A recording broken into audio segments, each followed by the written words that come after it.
திமுக தலைமை கழக பேச்சாளர் சிவாஜி கிருஷ்ணமூர்த்திக்கு 3 ஆண்டுகள் சிறை. ஆளுநர் RN ரவி குறித்து அவதூறாக பேசிய வழக்கில் சிறை தண்டனை விதிப்பு.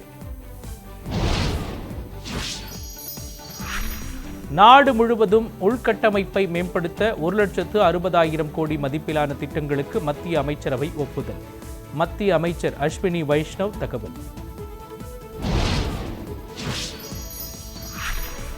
வங்கக்கடலில் நாளை உருவாகிறது புதிய காற்றழுத்த தாழ்வு பகுதி. சென்னை வானிலை ஆய்வு மையம் கணிப்பு.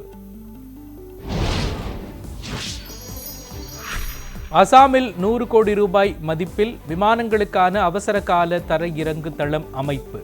பிரதமர் மோடி திறந்து வைத்தார்.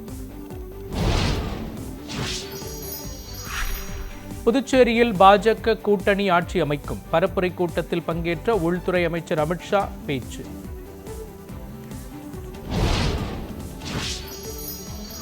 அமெரிக்காவுடனான ஒப்பந்தம் இந்திய ஜவுளித்துறையை அழிக்கும் என ராகுல் காந்தி எச்சரிக்கை.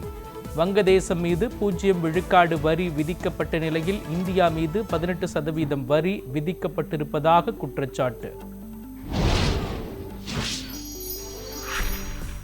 வருகிற 23ஆம் தேதி நடக்கிறது தமிழக அமைச்சரவை கூட்டம்.